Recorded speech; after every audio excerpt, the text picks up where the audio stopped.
Gardening can be a fun and easy way to put food on your family's table, but it can also be frustrating when things don't grow as you expected.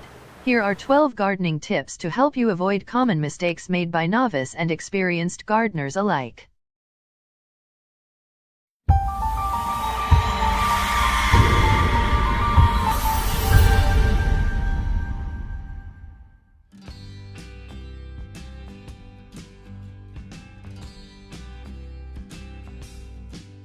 All seeds have an optimum temperature at which they sprout. Seeds that sprout at warm temperatures won't do well if sown too early in the spring. They may rot. They may sprout and then the seedlings freeze during the next frost, or the seeds may go dormant, in which case you might forget about them and later replant the same spot to something else and be surprised when the first sown seeds sprout, along with the second ones. The best ways to avoid planting too early are to get a good soil thermometer and know the average last frost date for your area.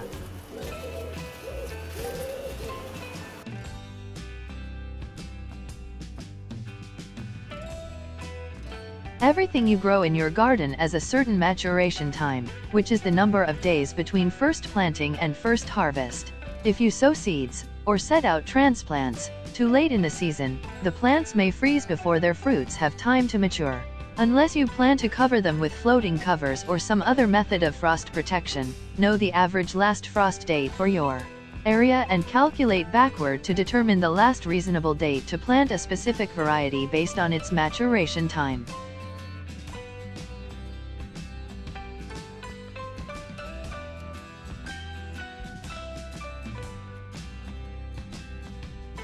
Unless you're blessed with loamy garden soil, you will need to know how to improve garden soil by adding some amendments.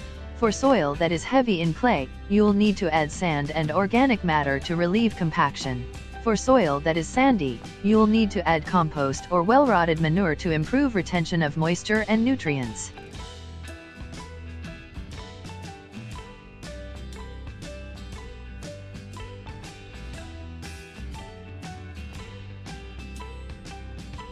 Plants need nitrogen for chlorophyll production, but too much nitrogen can cause plants to become leafy and leggy.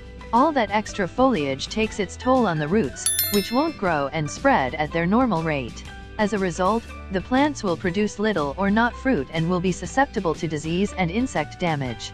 Excess nitrogen also can cause an excess of mineral salts, resulting in plants that look sunburned. A good gardening tip is that, unless you grow plants that specifically require lots of nitrogen, go easy on the nitrogen.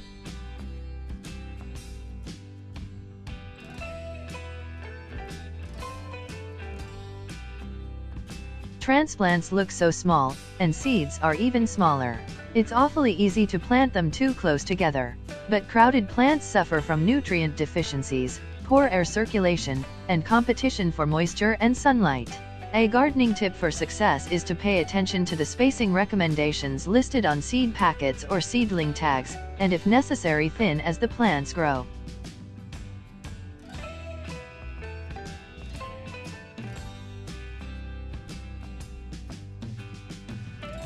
All seeds need contact with moisture in order to sprout. Large seeds, such as peas, beans, and corn, need to be planted deeper to maintain the proper moisture level for sprouting. Smaller seeds, such as lettuce and some herbs, require light to germinate. These seeds shouldn't be covered, but sown into loosened soil and then pressed in. Similarly, some transplants should be planted at the same depth as they are in the pot to prevent the stems from rotting, while others should be planted somewhat deeper to encourage more root growth. Each plant has unique requirements that are usually specified on the seed packet or seedling label.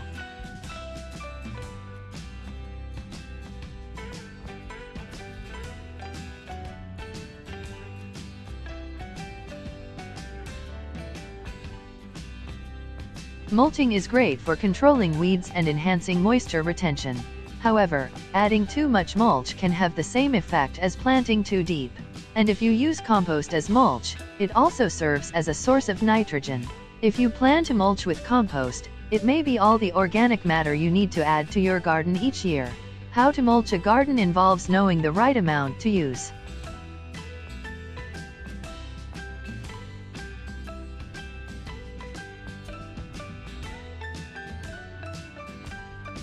Most of us who keep a garden love to work in the garden, except when it comes to pulling weeds. Using too little mulch around your growing plants won't deter weed growth.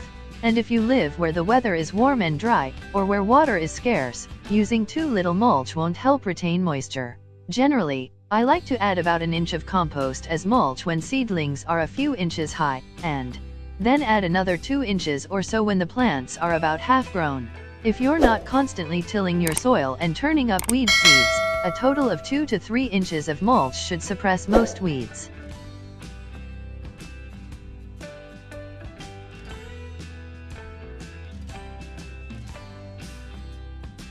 Neglecting to water the garden can be a problem where the climate is hot or dry or both.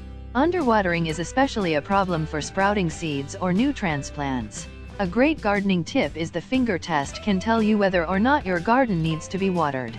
If your garden is loamy, stick your finger 2 inches into the soil. If it's moist, it doesn't need water. For sandy soil, check 4 inches down. With clay, if you can't easily get your finger 2 inches into the soil, it needs water.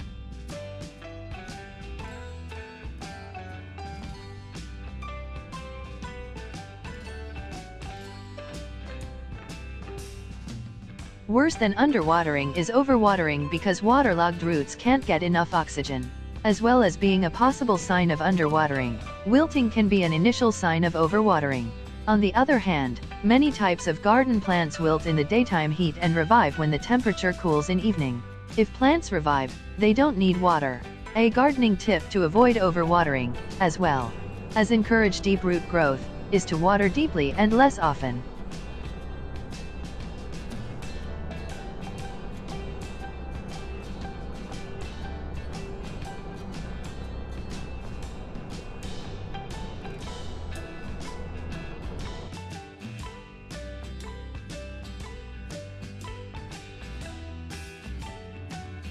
Every garden has microclimates where the conditions are slightly different from elsewhere in the garden.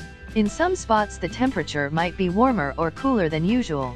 Some areas might get less sun and more shade during the day. Differences in soil type or soil level could create areas where the soil is drier or wetter, or where drainage is either poor or too rapid. Some sections could be more or less susceptible to frost. Knowing your garden and knowing the needs of the plants you grow is a good gardening tip that will let you match plants to your garden's microclimates.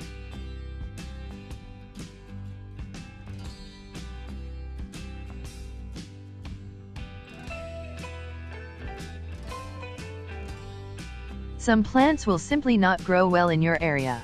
Plants that thrive in limited gardening zones won't do well in a much higher or lower numbered zone. Plants that need a lot of moisture may not grow well in a drought-prone area, and conversely, plants that don't like to be wet won't be happy where the climate is rainy. Plants that have a long maturation period won't produce well where the gardening season is short. Luckily, for nearly every fruit or vegetable you might want to grow, usually at least one variety has been developed to thrive under your specific conditions. Plant those varieties, and your garden will flourish.